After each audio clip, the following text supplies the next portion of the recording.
సంక్రాంతి బరిలో కాలు దువ్వేందుకు పందెం కోళ్లు సిద్ధమవుతున్నాయి. కోళ్లకు కొన్ని నెలల పాటు ప్రత్యేక శిక్షణ ఇచ్చిన పందెం రాయుళ్లు తమ అదృష్టాన్ని పరీక్షించుకునేందుకు ఉవ్వుళ్లూరుతున్నారు.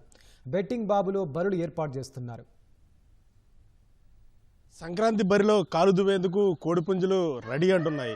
కృష్ణా జిల్లా వ్యాప్తంగా కూడా కోడి పందాలకు ఇప్పటికే పందెం రాయుళ్లు బరులను సిద్ధం చేస్తుండగా వివిధ జిల్లాల నుంచి కూడా కృష్ణా జిల్లాలో కోడి పందాల కోళ్లను కొనుగోలు చేసేందుకు కోళ్ల పెంపకందారుల వద్దకు క్యూ కట్టారు.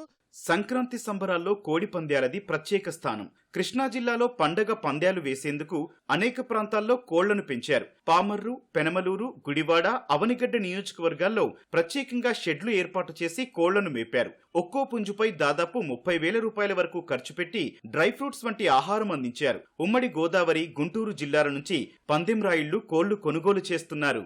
పండగ 4 నెలల కాడ నుంచి కోళ్ళ పిల్లలు వేయించుకుని మేపుతూ తయారులో పెట్టుకుంటామండి. ఇది ఎంతసేపు కాళ్ళ మీద రెక్కల మీద లేచి ఎంత సొరవగా ఎంత స్పీడ్గా దెబ్బలాడితే అంత మంచిదండి. అందుకని దీన్ని మేము ఆ కైమాల అనేది కొద్దిగా పండగ దగ్గర పడ్డాక నెల క్రితం నుంచి తగ్గించుకుంటూ వచ్చేస్తాం. ఎంతసేపు మునియాళ్ళ మీద కూడా ఎగిరి అవతల ప్రత్యర్థిని ఎదుర్కొనే ఇది దీనికి ఉండాలి. వాళ్ళ కోడి తీసుకునే వాళ్ళు అయినా సరే కోడి దెబ్బలాడందే ఊరిని చెత్తే తీసుకోరండి. అసలు బ్రీడ్ అంటే అందరూ బాడీలు గీడీలు అంటారండి. బ్రీడ్ అంటే కోడికి మెయిన్ బ్రీడు కోడికి మైండ్ తెలివితేటలు దానికి పుట్టకతోనే వస్తాయి. తల్లిదండ్రి జీన్స్ని బట్టి వస్తాయి. ఫస్ట్ ఒక రంగం పోటాడతారు. కానీ ఇప్పుడు పండగ ముందు వచ్చి పోటాడేది గొప్పదండి. తిని పోటాడాలి కోడిపిల్ల. మేము పండగకే కొన్ని ఉంచుకుంటాం, కొన్ని ఇచ్చేస్తాం.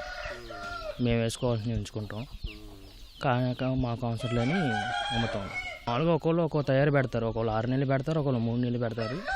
మేము 4 నెలల నుంచి పెడతాం. స్టార్టింగ్ డ్రై ఫ్రూట్ వేస్తాం. అంటే పిక్క, బాదం పిక్క, అంజూరా, ఎండు ద్రాక్ష ఇలాంటివన్నీ వేస్తూ ఉంటాం. తర్వాత నెక్స్ట్ అవి ఆపేసిన తర్వాత ఓన్లీ పిక్కను కైమా వేస్తాం మార్నింగ్. అది అయిపోయిన తర్వాత పండగ ముందు కైమా ఒక 15 రోజుల ముందు ఆపేస్తాం. బరిలో పందెం గెలిచేందుకు కోళ్లను ఎంత పెట్టైనా కొనుగోలు చేసేందుకు బెట్టింగ్ బాబులు వెనకాడటం లేదు. ఎన్టీఆర్ జిల్లా నందిగామలో మార్కెట్ యార్డు ఆవరణలో నిర్వహించిన సంతలో పందెం కోళ్ల కొనుగోళ్లకు ఉత్సాహం చూపారు. ఒక్కో పుంజును 5,000 నుంచి 15,000 వరకు ఖర్చు పెట్టి కొనుగోలు చేశారు.